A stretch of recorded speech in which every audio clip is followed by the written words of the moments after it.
que Macron está dispuesto a aprobarlo pese al acuerdo con Francia. Y esto crea, aunque ahora profundice sobre ello, la mayor zona de libre comercio del mundo. Estamos hablando de cerca de 600 millones de personas afectadas por este acuerdo de libre comercio con muchas aristas. Entonces, la geopolítica, que yo sé que a mucha gente le gusta y a veces nos suenan pesados los acuerdos económicos, la geopolítica es la aplicación de la geografía en la economía y ahora tenemos dos regiones del mundo diversas, separadas entre sí por el Océano Atlántico, que tienen un acuerdo arancelario preferencial para intercambiarlo y esto puede alterar las dinámicas económicas de la Unión Europea de manera brutal, fundamentalmente pasando de que terminar de exterminar lo que queda del sector primario en Europa y terminar de perfeccionar el sector terciario y secundario y a lo contrario en América Latina, que provea de materias primas y en Europa que se provea de elementos manufacturados, tecnológicos y demás.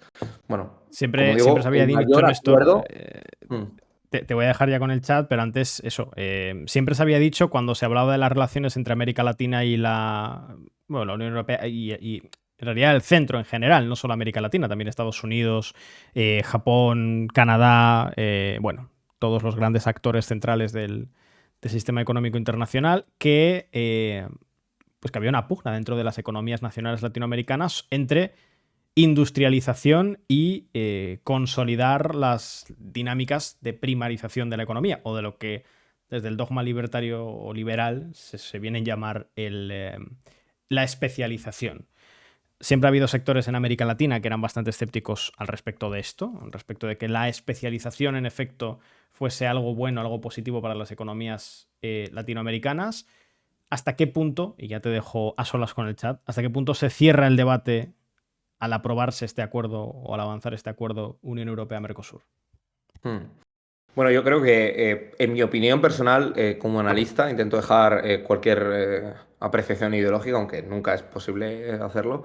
Creo que esto apuntala a las dinámicas de la economía y del capitalismo mundial en el siglo XXI. Creo que este acuerdo es un acuerdo de libre comercio y el comercio en las dinámicas actuales que existe entre dos partes del mundo tan diferenciadas con procesos históricos entrecruzados entre sí nos llevan a hablar de una América Latina que es una gran proveedora de commodities, es decir, de materias primas baratas, y una Unión Europea que lo que busca es profundizar en el desarrollo de tecnología, en ser un proveedor del sector automovilístico, de otros sectores vinculados a la energía, pero en mi opinión yo creo que lo que hace este acuerdo, si bien es cierto que se dice que no, que va a ser una oportunidad de dinamismo cruzado, es que lo que nos dice la práctica es que cuando tú estableces un acuerdo de libre comercio, los sectores que están en una posición de fuerza son los que son capaces de competir y de entrar en un mercado externo, ¿no? O sea, es decir, la industria automovilística latinoamericana, que está en México solo y que México no es parte de Mercosur, pues es difícil que América Latina exporte coches a Europa si está teniendo que competir con la Renault, con la SEAT y con la Fiat. Y es difícil que en Europa el agricultor europeo que tiene que producir en unas condiciones de exigencias fitosanitarias mucho más exigentes, pues pueda competir con la soja que llega de Brasil o de Uruguay. O con la carne que llega de Paraguay. Entonces, es realmente complicado pensar que estamos hablando de una relación equitativa, igualitaria. Creo que la relación geopolítica y creo que hablar de acuerdos bilaterales siempre es menos sexy, ¿no?, que hablar de las guerras, pero estamos hablando de la mayor zona de libre comercio del mundo y 25 años de negociaciones. Esto tiene mucha letra pequeña, esto tiene un significado geopolítico muy, muy interesante. En primer lugar, creo que es importante señalar que el Mercosur afecta a Brasil, que es la principal economía de la región, a Argentina, que es la tercera economía de la región, si incluimos a México en ese concepto de América Latina, Argentina, Brasil, Uruguay, Paraguay y Bolivia. Aunque Bolivia no está en el acuerdo inicialmente, porque la adhesión de Bolivia fue posterior al inicio de las negociaciones. Y por otro lado tenemos a más de 200 millones de europeos que ahora van a tener un acceso preferencial a esto. La gran duda es que el acuerdo que tuvo lugar en la cumbre que se ha celebrado en Uruguay del Mercosur, que ha acogido el presidente saliente Luis Lacalle Pou, liberal, pero que cuenta con el respaldo a priori también del Frente Amplio, es un acuerdo histórico que ha tenido como dos principales elementos de oposición. En primer lugar, dentro de la Unión Europea, el sector agrario europeo, muy singularmente el sector agrario francés, que está muy bien organizado, con una capacidad de influencia notable, sobresaliente en la política francesa.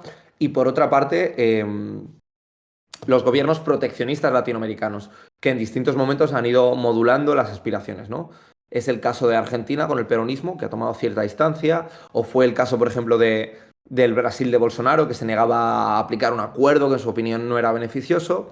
Y bueno, es cierto que Uruguay y Paraguay, pues como han tenido una continuidad política y no han sido especialmente voluminosos en sus quejas, pues nunca habían mostrado grandes discrepancias.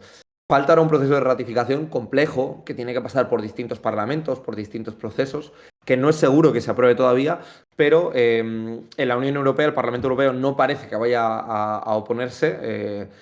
Cuentan con el apoyo de los socialdemócratas, cuentan con el apoyo del Partido Popular Europeo, cuentan con el apoyo de los liberales, esa gran coalición europea que ha gobernado durante los últimos 35 años en las instituciones comunitarias. Sí que cuentan con la oposición de los sectores de la izquierda europea, de una parte del Grupo Verde, de algunos sectores de la extrema derecha que son proteccionistas, pero por parte de la Unión Europea no hay dudas. La gran duda es si el Parlamento de Brasil, si el Congreso brasileño lo ratificará. ¿Pero qué quiere decir esto? Porque a veces hablamos, ¿no? De qué quiere decir el Acuerdo de Libre Comercio, qué quiere decir el Acuerdo de Unión Europea-Mercosur.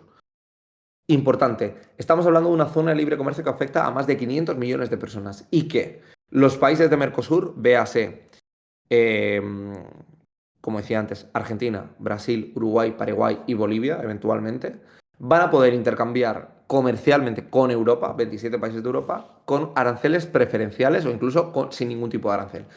Eso va a permitir fundamentalmente que la Unión Europea, y este es el interés fundamental que tenía la Unión Europea, pueda acceder a un mercado de materias primas a muy bajo coste. ¿Qué materias primas produce Argentina, Brasil, Uruguay, Paraguay y Bolivia? Pues hay muchos en el chat que ya lo estarán escribiendo.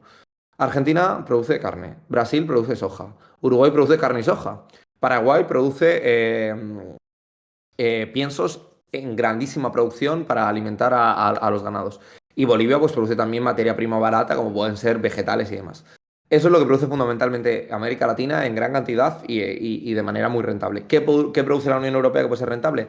Pues en América Latina las cadenas de suministro de automóviles. La exportación de I más D más I en términos tecnológicos es muy pobre. Entonces se espera que la Unión Europea exporte software, automóviles y sectores tecnológicos y de servicios y que América Latina entregue productos primos sin procesar, en su inmensa mayoría con un procesamiento muy escaso, como podría ser soja, piensos, carne.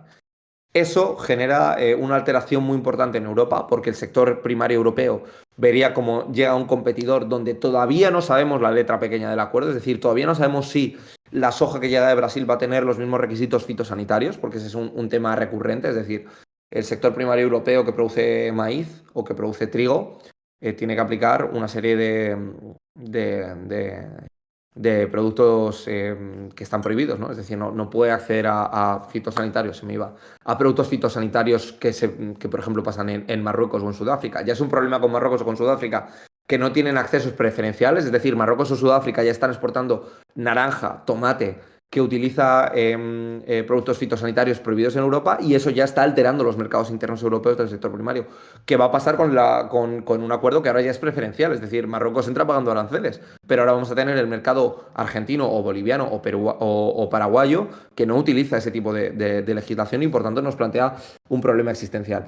Ese acuerdo ha sido auspiciado desde el primer momento por socialdemócratas y populares, pero ha contado con la oposición de otros sectores que son minoritarios.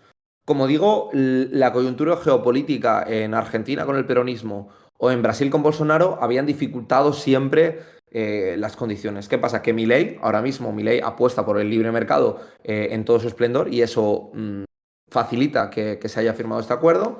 Luis Lacalle Pou en Uruguay tenía ciertas reticencias, pero ahora el Frente Amplio en Uruguay es interesante porque Uruguay, tanto con Lacalle Pou, que era liberal, pero tenía un discurso conservador en ciertos sectores, era temeroso de que se pudiese afectar a la industria uruguaya. Decía, miren, somos un país de 4 millones de personas, cuando se haga la revolución nos sumamos a ella, pero hasta entonces nos viene bien comer y llenar la nevera, ¿no? Entonces Uruguay no ha sido un impedimento. Y en Francia, Emmanuel Macron parece que habría conseguido algunas prerrogativas que en cierta manera serían suficientes para satisfacer las demandas de algunos sectores agrarios, pero que en definitiva suponen no satisfacen completamente, ni mucho menos a otros. En España, por poner un ejemplo al público que nos escucha, que es eminentemente español, la COAG, UPA, se ha mostrado en contra. En Brasil, el MST, el Movimiento de Campesinos sin Tierra, también se ha mostrado en contra y hablan de que todo esto lo que hace es perpetuar una cadena de suministro muy desigual. La Unión Europea produce sectores del sector de servicios y de la manufactura del automóvil y América Latina va a producir sector primario, commodities, agricultura a muy bajo precio y demás. Entonces, bueno, estamos en esta coyuntura. Falta ahora el proceso de ratificación, pero como digo, no es una cuestión menor. Yo creo que esto tiene, y ya os doy paso al chat, quiero que hagáis preguntas, que preguntéis. Creo que esto tiene una lectura fundamental, que es que la Unión Europea ha acelerado el proceso de negociación en un momento de reconfiguración geopolítica. Creo que este acuerdo, yo personalmente estoy en contra o me genera muchas reticencias, pero creo que para la gente que sea europeísta convencida, es una buena noticia, porque este acuerdo permite diversificar la capacidad económica de la Unión Europea en un momento donde su principal socio, que es Estados Unidos, es imprevisible. La llegada de Donald Trump a la Casa Blanca obliga, yo creo, a la Unión Europea a buscar una agenda propia, una agenda diversa, y creo que la capacidad de diversificar económicamente y que tu dependencia de Estados Unidos sea menor y que si Donald Trump mañana te quiere poner aranceles al vino, al aceite de oliva o a la carne de cerdo, que son tres cosas que ya ha dicho, o sea, no estoy inventando yo. Me encantaría inventar la pólvora, ¿no? Yo creo que algún día igual la invento, pero no estoy inventando nada nuevo. Si Estados Unidos hace eso, ¿qué hace la Unión Europea? La Unión Europea está obligada a diversificar. ¿Este es el mejor acuerdo? Bueno, creo que en mi opinión va a prescindir del sector primario europeo, que es un sector primario tremendamente subvencionado. La PAC es una lluvia de millones de euros para la producción, una producción agraria que es deficitaria, pero bueno, no sé, no hay ningún país en el mundo, que por muy deficitaria que sea el sector primario, no reniegue de tener soberanía alimentaria. O sea, si mañana empieza la Tercera Guerra Mundial, convendría que Europa produzca paracetamol, trigo y también que tenga unas cadenas de suministro de producción de motores, de hidrocarburos y tal. Eso es fundamental, pero sobre todo que produzca trigo. Y luego ya si produce un generador eléctrico y petróleo para abastecerlo, sería genial. Lo tenemos en Noruega, tenemos tal. Pero convendría que produzca trigo. El coste es ese, es un coste alto, pero es cierto que es una apuesta estratégica por parte de la Unión Europea que sobre todo le permite tener una autonomía económica en un momento en el que Estados Unidos es realmente impredecible. Por tanto, esa es la lectura amplia. Yo, como digo, me genera dudas porque creo que el impacto que puede tener en el sector agrario europeo solo tiene dos lecturas. O tú subvencionas aún más el sector agrario para mantenerlo, es decir, que tú para mantener el porcentaje de PIB y de población ocupada en el sector primario le metes una lluvia de millones todavía mayor, o lo que va a pasar es que efectivamente pues, la llegada de trigo, de soja, de carne de vacuno, de carne de res, va a desplazar la producción nacional de los países europeos y eso va a generar una distorsión en el mercado interno. ¿Por qué? Porque como estamos hablando, y en el capitalismo no hay nada que se inventase ayer, estamos hablando de una región que es históricamente, y yo lo comentaba en el libro de Fuego en el Horizonte, que escribimos en Descifrando la Guerra, América Latina es históricamente proveedora de commodities y concretamente Mercosur, Argentina, Paraguay y Brasil son grandes productores de materia prima alimentaria, es decir, de trigo, de soja, de carne de vacuno, insisto mucho en esto, porque es que es lo que cuando tú vas al supermercado, te compras pan, te compras harina, compras carne y compras derivados de... Entonces, la llegada libre de aranceles va a desplazar profundamente los sectores primarios europeos. Ese es el coste que se asume. ¿Es asumible o no? Pues bueno, la Unión Europea yo creo que hace una lectura inteligente o asertiva, o por lo menos que rompe el inmovilismo y dice, bueno, es el momento de desbloquear el acuerdo de Mercosur, vamos a ganar independencia respecto a Estados Unidos. Porque si Donald Trump quiere ponerle un arancel al vino europeo, ya no va a poder. Porque si Donald Trump va a querer que los coches no se produzcan en la frontera con México, ni se produzcan en la Renault de Ávila o en la fase de Valladolid, y queremos que se produzcan dentro de Ohio y del cinturón del óxido, pues ahí tenemos un problema. Y yo creo que la Unión Europea hace una apuesta estratégica, o que esto es un acuerdo estratégico para los intereses europeos. La cuestión es si esos intereses son aplicables a la inmensa mayoría, ¿no?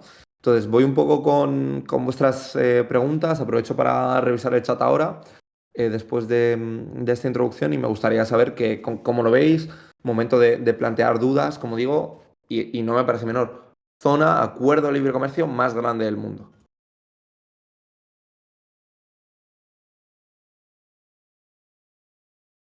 Dice por aquí Axtrax 17b, existe una tesis sobre esto, que es la tesis de Prebisch-Schindler, que significa que a la larga los países más desarrollados acaban ganando mucho más que los especializados en materias primas. Bueno, aquí hay un elemento básico que es la cadena de valor. Es decir, lo que gana un país que simplemente genera y que no transforma una materia prima siempre es básico. O sea, yo no soy economista, pero me dedico al análisis de la política internacional, soy politólogo, tengo nociones básicas en todo esto y es evidente que los países que a la larga, y es un mal endémico de América Latina, se especializan simplemente en generar y en producir materia prima que ni siquiera se transforma, no genera valor añadido. El valor, o sea, para que os hagáis una idea. El gran riesgo que, en mi opinión, tiene América Latina, no solo quiero hablar desde una perspectiva europea, es que la soja brasileña, que va a alimentar a todo el ganado mundial, o la carne de vacuno, no se va a transformar aquí. Es decir, el valor añadido que va a tener la soja de Argentina va a ser que llegue a Europa y que esté alimentando o que se transforme en lo que sea en Europa y ahí tenga ese valor añadido. Entonces, es una trampa que históricamente se ha asociado y que eso había generado mayores reticencias por parte de sectores de la izquierda latinoamericana o de los sectores agrarios latinoamericanos que dicen, ojo, yo ahora voy a tener un gran mercado al que exportar, pero esto me condena, es decir, yo no voy a tener capacidad de transformar nada, simplemente produzco la soja, la exporto, produzco el vacuno, lo exporto, produzco el trigo, lo exporto. Entonces, efectivamente, ese es un riesgo potencial que está ahí. Decía por aquí Imago Mundi, otra vez, mandamos materias primas sin procesar y compramos productos con valor agregado. Pues es lo que llevo hablando media hora. Me imagino que Imago Mundi nos escribe desde América Latina, pero esa es la esencia fundamental de este acuerdo. A estas alturas, ¿qué cosas no tendrá aranceles con el gobierno de Trump? Pregunta Ghost XL7. Bueno, yo creo que efectivamente la Unión Europea con este acuerdo gana cierta autonomía en términos económicos respecto a Estados Unidos y eso es una buena noticia para los europeístas que quieran y que entiendan y que lean, porque ya no hay margen para otro tipo de interpretación, que en Estados Unidos la agenda va por otro lado. La agenda ya ahora de Estados Unidos, ya lo dijo Trump, si no llegan al 2% del PIB en la OTAN, en defensa, no tengo nada que ver. Si no hay un acuerdo preferencial y la Unión Europea no se la pone del lado de los intereses norteamericanos, yo no voy a comprar productos europeos. Por tanto, creo que la Unión Europea firmando este acuerdo, yo insisto mucho, pero es que vivimos en el capitalismo y cuando hablamos de libre mercado y de economías de libre mercado que son las mayoritarias desde la década de los 70 y fundamentalmente consolidadas desde los 90, estamos hablando de la zona de libre comercio más grande del mundo. Bueno, pues ese acuerdo de libre comercio, que como digo es el más grande del mundo, que se acaba de concretar, va a ir en esa dirección y entonces sí que me parece pertinente ese comentario que se hacía de que creo que la Unión Europea hace una apuesta para ganar cierta autonomía respecto a Trump, pero el coste es renunciar al sector primario. Y eso no es menor. ¿Cuándo entraría en vigor? Pregunta Urdazi. Bueno, el proceso de ratificación que llega ahora es un proceso lento y complicado. Y de hecho es una de las grandes dudas. ¿Cuándo podría entrar en vigor? Ahora mismo tiene que ser ratificado por los distintos organismos, tanto de Mercosur como de la Unión Europea. Eso quiere decir que los principales obstáculos llegarán fundamentalmente de Francia, que tiene una Asamblea Nacional ahora mismo fragmentada y eso tiene que ir a la Asamblea Nacional Francesa. Y tenemos que ver si la extrema derecha y la France Insoumise están dispuestas a aceptar ese acuerdo. Y por parte del Parlamento Europeo. Por parte de Mercosur me genera duda qué va a hacer Argentina. Porque el debate de libre mercado puede sonar muy bien en el Parlamento argentino para Javier Milei, pero recordemos que no tiene mayoría y que la derecha antiperonista había gobernado y lo había bloqueado con Macri, o no había sido completamente abierta, ¿no? Había tenido reticencias en ciertos sectores, y el peronismo pues tiene un discurso crítico, o aparentemente crítico, ¿no? Entonces, a mí me parece una duda. Hay que señalar que en 2019 el proceso de convalidación no avanzó porque Francia, Irlanda, Austria y Países Bajos alegaron dudas y plantearon enmiendas sobre la sostenibilidad y los compromisos ambientales. Esa fue la excusa oficial, ¿no? Que la aplicación del acuerdo con un Brasil que en ese momento estaba gobernado por Bolsonaro no tenía una estabilidad medioambiental para su aplicación. Esa fue la duda en ese momento, pero bueno, no es seguro que ahora, que ya no está Bolsonaro y que no hay un ataque directo sobre la Amazonía, que era lo que se planteaba y demás, eso no se lleva a cabo. En ese momento, en el 2019, cuando casi estaba firmado el acuerdo, Francia planteó una serie de enmiendas. fundamentalmente vinculadas al respeto al medio ambiente, que era un poco una excusa para dilatarlo, ¿no? Decían, no, pero bueno, es que si Brasil no respeta la Amazonía y en la Amazonía se va a estar plantando aceite de palma y soja de manera masiva, no podemos firmar un acuerdo. Macron no estaba preocupado por el medio ambiente, Macron estaba preocupado por el lobby agrario que tenía. Pero bueno, estos han sido los compromisos adicionales que en estos 5 años se han negociado. Una serie de enmiendas que planteó Francia, pero seguida también por Irlanda, por Austria y por Países Bajos, para dilatar el acuerdo. Y el acuerdo, según se apunta ahora desde Bruselas, todavía el texto no se conoce, estamos hablando de borradores, de lo que publica la prensa, lleva bastante tiempo listo, pero no contaba con el apoyo final de la Comisión Europea.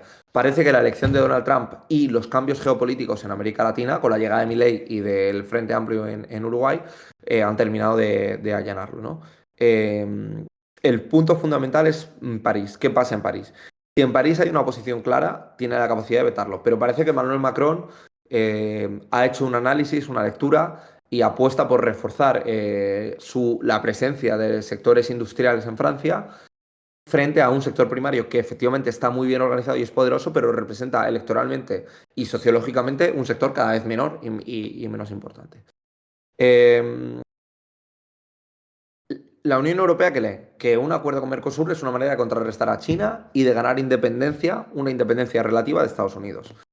Y que por tanto, además, no solo ganan ellos independencia respecto a China, porque van a poder acceder a materias primas eh, más baratas que las que llegan de China, aunque en China no llega mucha materia prima, ya sobre todo producto manufacturado, pero sobre todo entienden que también en Mercosur va a ser una posibilidad de que ahora la Unión Europea gane presencia comercial. Entonces va en dos direcciones. Por un lado, ganar independencia de Estados Unidos en un momento en el que Trump es un socio imprevisible y por otro lado, que China vea menguada su influencia en un continente, en una región donde estaba ganando mucha influencia.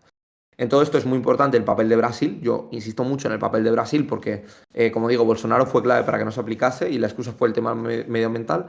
Pero Lula, ya siendo presidente, porque esto se lleva negociando 25 años, que es un cuarto de siglo, ya planteó algunos cambios en todo lo que tenía que ver con los reclamos en temas de compras, de aranceles, garantizar un mínimo de que la industria brasileña podía ser competitiva en este entorno y demás. Eh, el acuerdo estuvo muy cerca de cerrarse en diciembre del año pasado, aprovechando la presidencia española. Recordemos que por primera vez en casi una década se celebraba una cumbre Unión Europea-Mercosur, la segunda, auspiciada por la presidencia de Pedro Sánchez, por el mandato exterior de Josep Borrell, pero no se consiguió cerrar. No se consiguió cerrar y ahí tuvo mucho que ver un Brasil que ya estaba presente en Lula, pero que todavía generaba dudas, ¿no? Desde entonces, desde ese último intento que tuvo lugar en diciembre del año pasado, se han tenido muchos encuentros. Hablaba fue la cumbre CELAC Unión Europea, pero tenía en el centro el acuerdo Unión Europea-Mercosur. Hubo una presión muy fuerte por parte de la Unión Europea por sentar a Brasil y tratar de evitar su veto, porque realmente Argentina, como digo, con Milei no era un problema y Uruguay y Paraguay son socios muy minoritarios. Y ahora comienza un proceso de revisión general de los textos, de traducción, que puede llevar, dicen algunas fuentes, en torno a medio año. Y por tanto, la Comisión Europea tiene competencias exclusivas en materia comercial, pero luego deberá de someterlo al Parlamento Europeo. Por tanto, la negociación no va a ir al Parlamento Europeo, aunque sí que irá a su ratificación. ¿Qué ocurre? Que en el Parlamento y en principio en el Consejo Europeo, que también tiene que pasar, puede que no haya ningún tipo de problema. Aunque eso sí, el Consejo Europeo necesita de una mayoría cualificada, que es que el 55% de los estados que representan al menos al 65% de la población ratifiquen ese acuerdo. La duda es si Francia intentaría jugar algún tipo de baza con sectores más liberales y conservadores, como podrían ser Países Bajos y Austria, y intentasen vetar el acuerdo. Parece que a día de hoy no es el escenario en el que estamos, pero como digo, la Unión Europea sí tiene que tener cuidado, repasando todo lo que va a venir ahora, que es medio año de traducción del acuerdo, remisión a los parlamentos nacionales, etcétera. El punto clave sería la aprobación por parte del Parlamento Europeo con una gran coalición de socialdemócratas, populares y liberales no peligra. Tendríamos que irnos al Consejo, donde Francia podría aplicar un acuerdo, una alianza con otros países para que esa mayoría cualificada de 55% de los Estados miembros y 65% de la población no se cumpliese, pero Francia a día de hoy está más en el sí que en el no. Y por otro lado, el bloque latinoamericano son los parlamentos nacionales quienes deben de convalidar los tratados comerciales. Por tanto, Vamos a ver qué pasa en Argentina, vamos a ver qué pasa en Brasil, pero en principio las mayorías parlamentarias apuntan a que habría una ratificación. Vamos a ver más preguntas en el chat. Mm, Un saludo a Mario Vidal-Ro, 23 meses, Mario. Estás imparable, 2 añitos ya con nosotros. Y a Angelito por sus 13 meses, un añito ya, acompañándonos, es un gusto. Vamos a ver qué más cositas tenéis por aquí.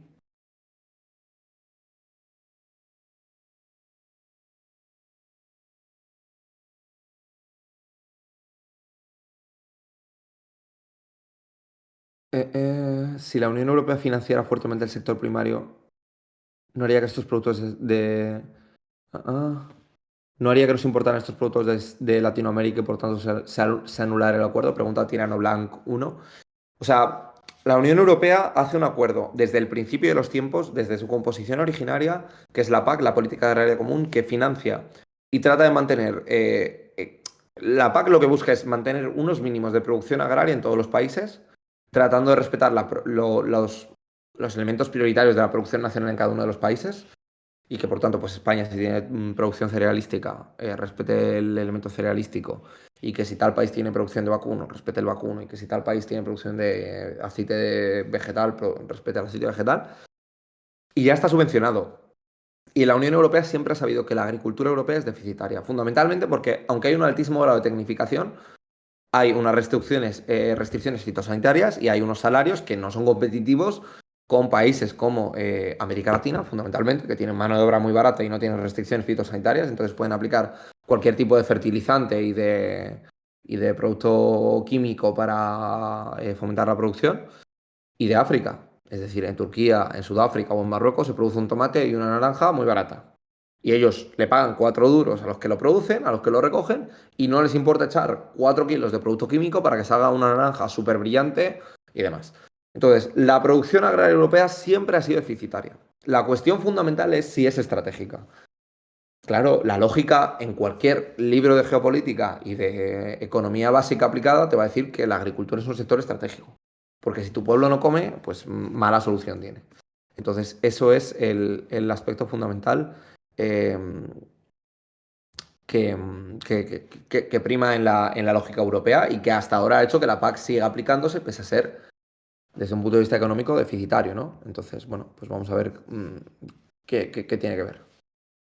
¿Quiénes están en contra del acuerdo con Mercosur? ¿Solo la derecha o también la extrema izquierda? Pregunta bien la Dorra 03. Bueno, yo diría que del acuerdo contra Mercosur va a ser una buena oportunidad de que se pongan frente al espejo todos los actores políticos europeos, porque lleva mucho tiempo sin aplicarse desde el CETA, el Acuerdo de Libre Comercio con América del Norte.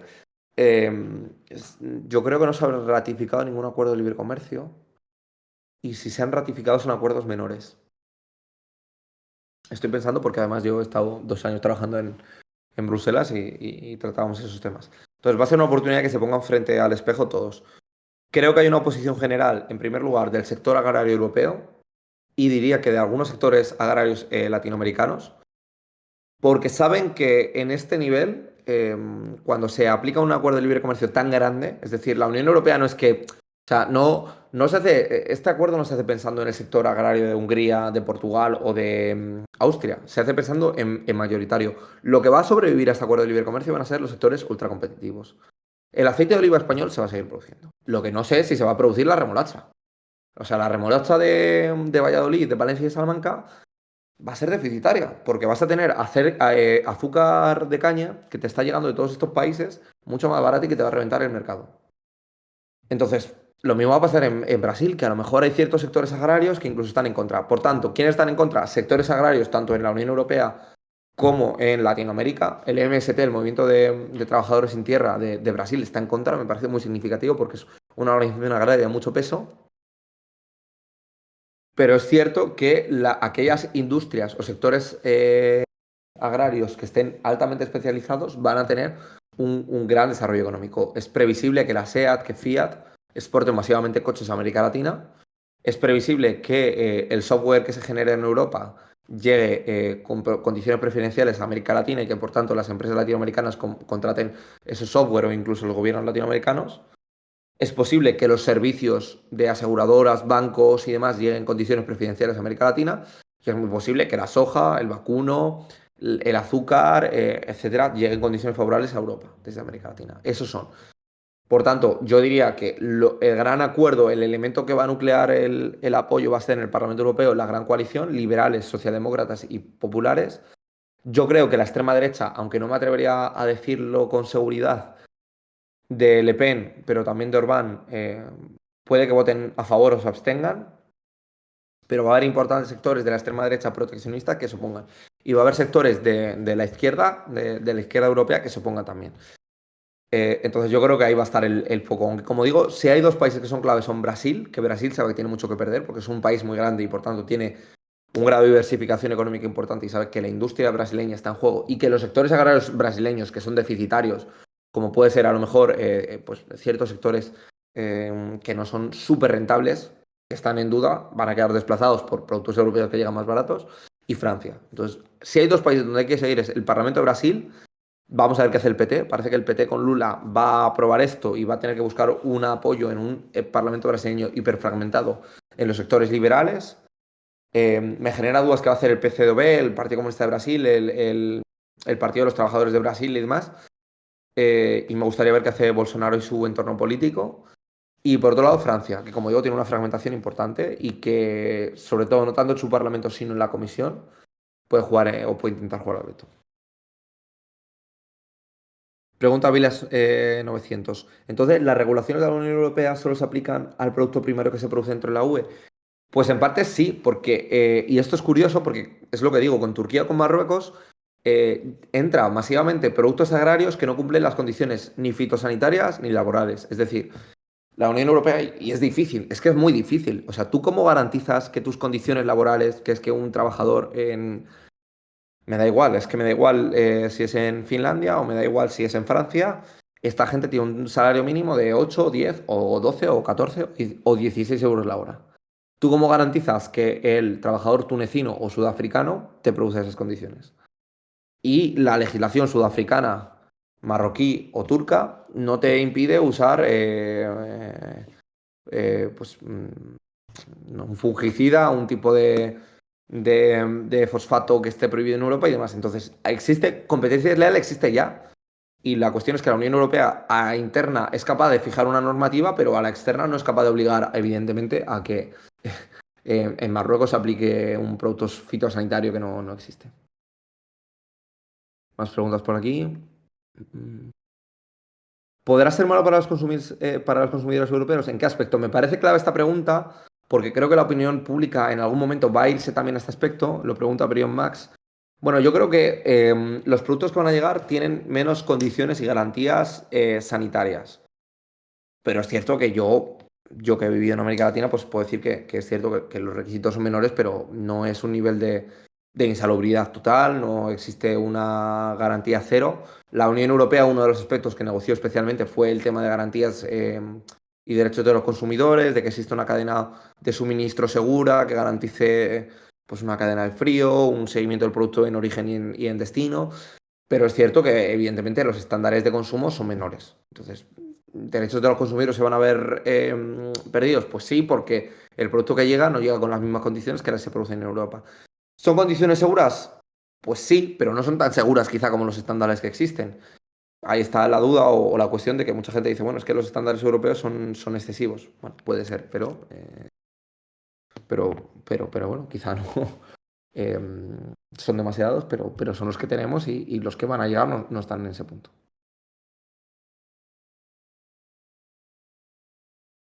Más preguntas por aquí. Habláis mucho de las condiciones fitosanitarias. Efectivamente, existe una competencia desleal ya. O sea, como digo, hice al Mercadona. Yo invito a todo el mundo que va al Mercadona, que por cierto se compran patatas de Israel y a lo que voy, fundamentalmente, naranjas de Sudáfrica, en un país productor récord de cítricos como es España, porque las naranjas de Sudáfrica y de Turquía llegan libre de producción fitosanitaria y con una mano de obra más barata. Y eso revienta. Entonces estamos hablando de que, claro, cuando tú firmas un acuerdo de libre comercio y dices, no, Claro, es que Europa va a ser puntera en exportación de tecnología. Claro, nos jodió, porque aquí están las grandes productoras de I+D+I y tiene su sede Microsoft, Amazon y Tesla y cualquier cosa tiene su sede, la tiene en Estados Unidos y tiene otra sede en Europa. Entonces, claro que aquí esto es puntero, porque están los mejores ingenieros. Y claro que en América Latina la agricultura es muy rentable, porque cobran 4 duros, porque las patatas de América Latina las recogen en condiciones de mano de obra esclava en muchas ocasiones. Entonces, claro que la tecnología de Europa es muy rentable. Y claro que la agricultura de América Latina es muy rentable, pero porque parten desde puntos muy desiguales. Es que eso es lo fundamental. Entonces tú hay, en mi opinión, lo que se perpetúa son dinámicas de la economía global internacional, pues bueno, que se llevan dando mucho tiempo, pero que son desiguales, porque perpetúan un norte exportador de productos elaborados y de sector terciario, y un sur global latinoamericano que exporta commodities, que son materias primas sin procesar.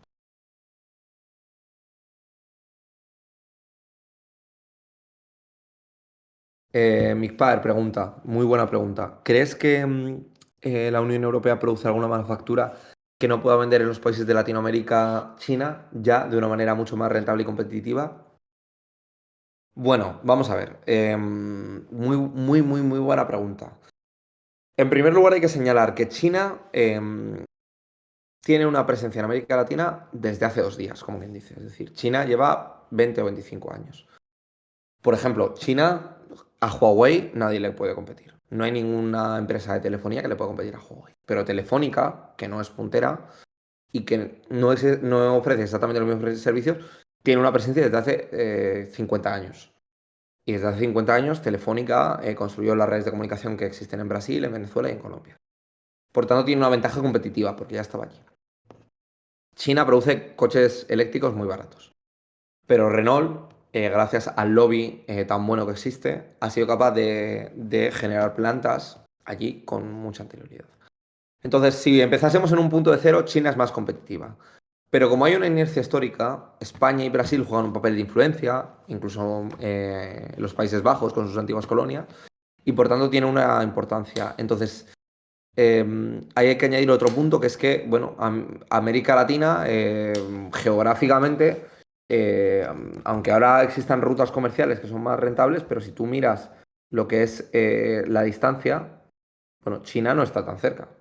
China tiene que recorrer todo el Océano Pacífico y lo que tiene más cerca China, si va en línea recta desde el Océano Pacífico, es México, no es el Mercosur, no es Uruguay. Sin embargo, la distancia entre Portugal y Brasil es más cercana que la distancia entre China y Brasil.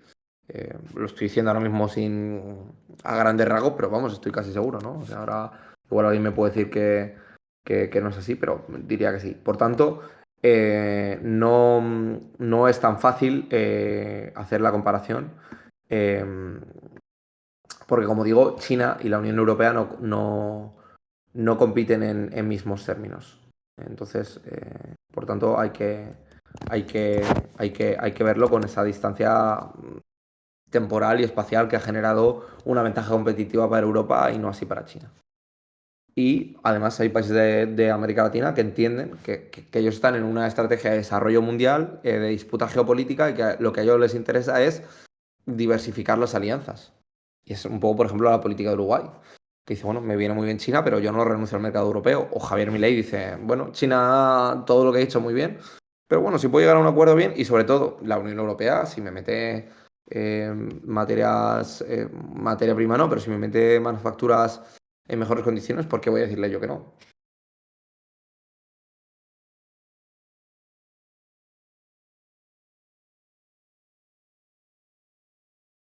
¿Qué coches produce Europa que estén al alcance de la mayoría de gente de Latinoamérica? Bueno, es que esto es importante porque incluso tanto en telecomunicaciones me parece muy idiosincrático la presencia de ¿cuáles son los principales bancos del mundo? Pues no es el BBVA ni el Santander, pero en México hay un banco Santander. Bueno, el Santander es un gran banco, ¿no? Pero no está en los bancos chinos, está el Santander por inercia histórica. Em, ¿Qué empresa tiene inercia o presencia histórica en el sector de las telecomunicaciones? Telefónica. Esto tiene que ver con una cuestión histórica, no tiene que ver tanto con una competición objetiva, ¿eh? O sea, Huawei está entrando tarde, porque es que para empezar, Paraguay, que es uno de los 5 actores que está en el Mercosur, no tiene relaciones con China continental. tiene relaciones con Taiwán. Entonces, como digo, por supuesto no tiene que ver con una competición pura, sino con las inercias geopolíticas que existen. ¿Sabemos qué posiciones tienen los partidos políticos españoles? Pregunta Pablo Cirici. Bueno, PSOE, Partido Popular, lo que era Ciudadanos, que ahora ya no está, y PNV votan a favor, Izquierda Unida vota en contra, Vox no sabemos, porque sí que ha tenido una posición favorable en ciertos momentos a los acuerdos de libre comercio, pero no sabemos cómo estará. Y me genera dudas, pues sectores como Alvise, como Podemos, que han sido críticos, pero no lo sabemos. Pero Partido Popular y Partido Socialista se han posicionado en contra, lo cual ya es una inmensa mayoría de eurodiputados.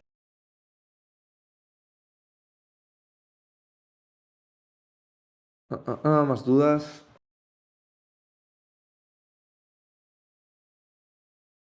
Vamos a terminar comiendo hasta los domingos, qué horror, dice mis cojones asos. Bueno, pues probablemente esto lo vamos a ver con el sector lácteo también. O sea, el sector lácteo en España, que era un gran exportador y ahora tiene que importar de Francia, es que son dinámicas internacionales. O sea, aquí los sectores que no estén bien protegidos y que han tenido un desarrollo estratégico van a caer. Y esto es una dinámica que es un poco contradictoria, porque hay un momento de desconexión, de erosión del multilateralismo y se está firmando un acuerdo de libre comercio que va a depender mucho de la voluntad de los países de cooperar y de que este acuerdo perdure y no haya un país que lo quiera saltar por los aires. Lo cual, si vemos la inercia histórica, estamos en un momento de desconexión, de polarización geopolítica, pero es la apuesta que ha hecho la Unión Europea.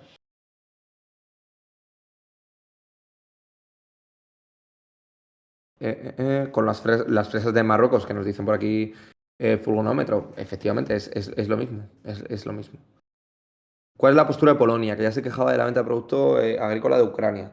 Es que esto es lo mismo. Es que lo de Ucrania, por ejemplo, lo que pasa es que por Ucrania, por geopolítica, te callas. Ucrania exporta grano, y es cierto que exportaba grano ya, pero ahora lo exporta libre de aranceles. Bueno, es que el grano de... o sea, la dicotomía es esta. Ya lo hemos visto en Ucrania en pequeña escala. Porque Ucrania son un puñado de millones de personas. Estamos hablando de un acuerdo que va a afectar a 500 millones. El grano de la región de Odessa es un grano muy rico, muy productivo y que se genera en gran cantidad. El grano de Odessa no puede competir con el grano de Palencia o con el de Salamanca, que es de donde soy yo. Entonces, ¿qué hace la Unión Europea? Dice, bueno, por una cuestión geopolítica, porque nos interesa tener a Ucrania en nuestra parte, porque nos interesa diversificarnos de Estados Unidos y tener socios propios, vamos a meter el grano de Ucrania libre de aranceles. Al hacer eso, lo que hace la Unión Europea es perjudicar al grano europeo. Y es legítimo, porque el grano europeo no es tan rentable como el grano ucraniano. La cuestión es, estratégicamente, ¿tú quieres tener un sector primario autosuficiente o prefieres exportar? Esa es la gran duda. Esa es la cuestión fundamental. Y en la Unión Europea lo que ha primado históricamente es esa vocación liberal de poder generar lazos económicos en cualquier parte del mundo. No lo digo como algo negativo. Cualquier persona que sea liberal va a decir, coño, claro, es que la Unión Europea nace con esa intención. La cuestión es que ahora la remolacha que se produce en Ciudad Real no va a poder competir contra la caña de azúcar que se produzca en la costa brasileña. No va a poder, no va a poder. Por tanto, en 15 años veremos cómo las plantas de remolacha se van a cerrar. Esa es la cuestión. Joder, pero es que claro, pues, que si es más rentable que se cierren. Y va a haber alguien que diga, joder, pero es que eso termina de matar a nuestros pueblos. Esa es la contradicción fundamental. Acuerdo de libre comercio más grande del mundo. Eso es en lo que estamos.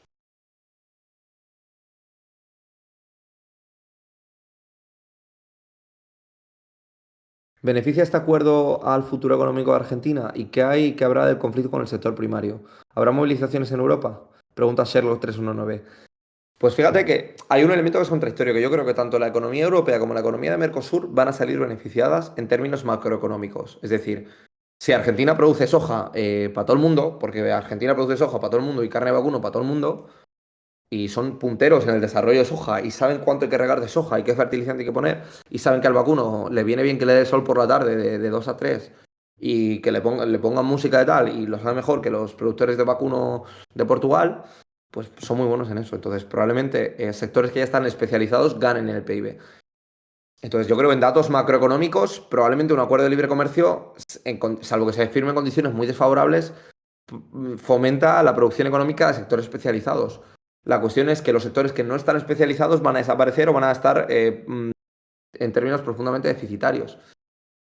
Yo creo que esto en términos económicos es beneficioso para ambos, tanto para el Mercosur como para la Unión Europea. La cuestión es si en términos estratégicos te conviene renunciar al sector primario. Esa yo creo que es la duda que hay. Es decir, económicamente no hay ninguna duda. No hay ninguna duda de que la Unión Europea sale ganando. Fundamentalmente la Unión Europea. Tengo mis dudas de que pueda salir ganando Bolivia. Tengo mis dudas de que pueda salir ganando Paraguay. Porque Paraguay se perpetúa a que si en el día de mañana en la Unión Europea hay una recesión y te dejan de comprar el vacuno y la soja, te jodes. O sea, estás jodidísimo, jodidísimo. Pero hasta que te lo sigan comprando, te va a entrar divisa en euros. No te va a entrar divisa en peso mexicano, no te va a entrar divisa en peso colombiano, no te va a entrar divisa en bolívares. Te va a entrar dinero en pesos, en euros, perdón. Entonces, esa es la cuestión. En términos macroeconómicos, va a favorecer la producción de los sectores especializados. Las dos por aquí.